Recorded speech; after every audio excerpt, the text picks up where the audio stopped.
The most powerful empire on Earth is about to be stopped by the weather. It is the summer of 1281. Kublai Khan, grandson of Genghis Khan, ruler of the largest land empire in human history, conqueror of China, Korea, Persia, and most of the known world, has sent the largest naval invasion force ever assembled toward the islands of Japan. 140,000 soldiers on nearly 4,000 ships. Japan has no army capable of stopping them. The samurai defending the coastline are outnumbered beyond any reasonable military calculation. They have been fighting for weeks, losing ground with every tide, running out of everything. Then the sky changes. What happens over the next 2 days will be called, by the Japanese who survive it, Kamikaze, the divine wind, and the word they coined for a typhoon in 1281 will be borrowed 663 years later by young men in aircraft flying into American warships, because the idea of a wind sent by heaven to save Japan never fully left the Japanese imagination. By the end of this video, you will understand why the Mongol Empire, which had conquered everything it had ever tried to conquer, failed twice against the same island nation. You will learn about the first invasion in 1274, the warning Japan almost did not survive, and what the samurai commanders learned from it that changed everything about how Japan defended itself 7 years later. You will learn why Kublai Khan's fleet, the largest ever assembled, chose to anchor in a bay during typhoon season, and what that decision cost him. And you will learn how a word coined for a natural disaster in the 13th century became the name for something entirely human in the 20th. And what that tells you about how Japan understood its own survival. This is 1281, the year heaven intervened, or the weather did. And the difference between those two things depends entirely on which side of the water you were standing on. To understand 1281, you must understand what the Mongol Empire was in the second half of the 13th century. Genghis Khan built an empire through military conquest of a speed and scale the world had never seen. By the time his grandson Kublai Khan rules in the 1270s, the Mongol Empire controls more contiguous land than any empire in history, from the Pacific coast of China to the borders of Eastern Europe. The Jin dynasty, the Song dynasty, the Abbasid Caliphate, the Kievan Rus. Nothing has stopped them. Japan, in 1266, receives a letter from Kublai Khan demanding tribute and submission. Japan ignores it. Kublai Khan sends more letters. Japan ignores those too and executes the messengers, which in the diplomatic conventions of the time is the clearest possible statement of intent. Kublai Khan decides to remind Japan what happens to kingdoms that ignore the Mongol Empire. In November 1274, a Mongol and Korean force of approximately 30,000 soldiers lands on the Japanese island of Kyushu. The shock to the Japanese defenders is immediate. The samurai code of individual combat means nothing to Mongol tactics. The invaders fight in coordinated mass formations, use explosive projectiles, and employ poisoned arrows. Individual acts of Japanese courage accomplish almost nothing against an army that does not fight as individuals. The Mongols advance. The Japanese fall back. That night, a storm rises. Not a typhoon, but significant enough. The Mongol commanders, uncertain about pressing the campaign through winter, order a withdrawal. Several hundred ships are lost. The invasion force withdraws to Korea. Japan has survived. But everyone knows the Mongols will come back. Japan spends 7 years preparing for what it knows is coming. The most significant measure is a stone wall built along the coastline of Hakata Bay, stretching approximately 20 kilometers, designed to prevent Mongol cavalry from advancing inland from the beach. It will not stop the invasion, but it will change what the invasion looks like. Kublai Khan, meanwhile, assembles two separate invasion forces, an Eastern Route Army of approximately 40,000 men from Korea, and a Southern Route Army of approximately 100,000 men from southern China. Combined, 140,000 soldiers on nearly 4,000 ships. The largest amphibious military operation in history up to that point. The Eastern Route Army met the stone The wall Eastern Route Hakata Army Bay. arrives first Their at tactics of Hakata Bay in 1274 June failed against 1281 this new and defense. immediately encounters the stone wall. The tactics that worked in 1274, cavalry advancing inland from the beach, no longer work. The wall channels the fighting into confined spaces where Japanese samurai, fighting in close quarters rather than open field, have a significant advantage.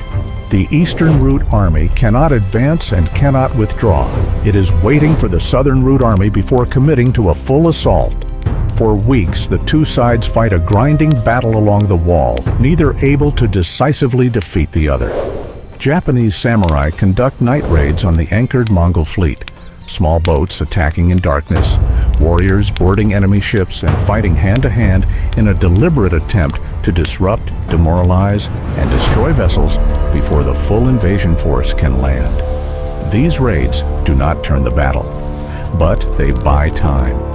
The Southern Route Army finally arrives at the end of July, and the combined force of 140,000 men prepares for the final push that will surely overwhelm what remains of the Japanese defense.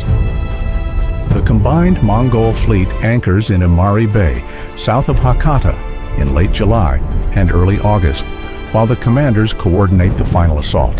It is typhoon season in the waters around Japan. The commanders know this.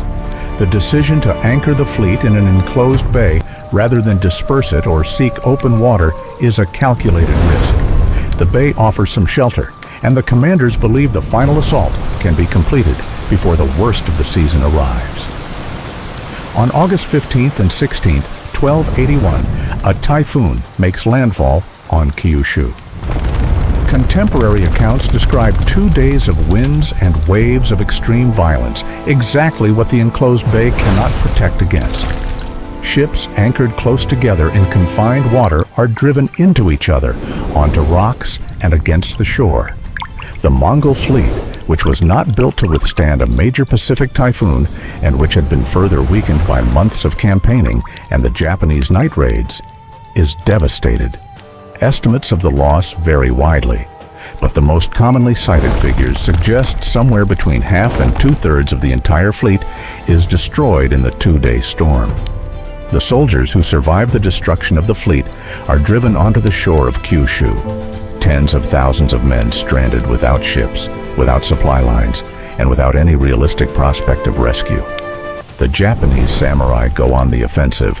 Contemporary accounts describe a systematic killing of the stranded soldiers over the days following the storm.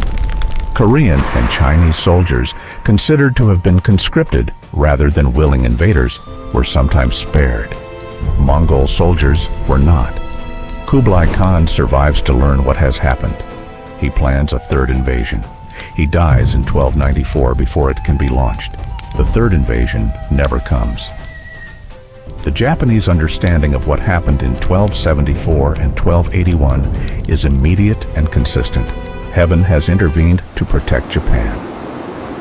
The storms are not understood as weather events that happen to coincide with military campaigns.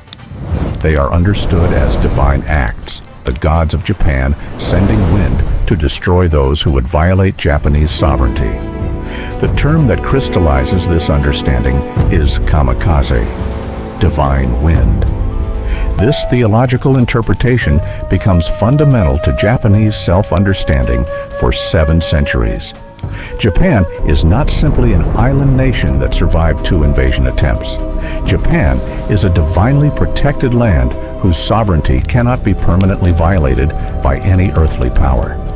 In 1944, facing an enemy whose power it cannot match conventionally, Japan draws on this deepest layer of its self-understanding. Young pilots fly their aircraft into American warships. They are called Kamikaze. The divine wind of 1281 invoked for young men destroying themselves in 1944. The word travels 663 years. The idea underneath it remains exactly the same. For centuries, the Kamikaze storms were accepted as historical fact. Two typhoons arriving at exactly the right moment to destroy the most powerful military force of the medieval world. Modern underwater excavations in Imari Bay have recovered thousands of artifacts, confirming the scale of the fleet and the catastrophic nature of its destruction. But recovered ship timbers suggest the vessels of the Southern Route Army, built under rushed conditions, may have been riverboats adapted for sea transport, lighter and far more vulnerable than properly built warships. If correct, the typhoon did not need to be exceptional to destroy the fleet. Which means whether heaven intervened depends partly on whether the typhoon was extraordinary, or whether the ships simply could not survive the sea they were sent into. What makes 1281 remarkable is not simply that Japan survived. It is the combination of what Japan did to survive.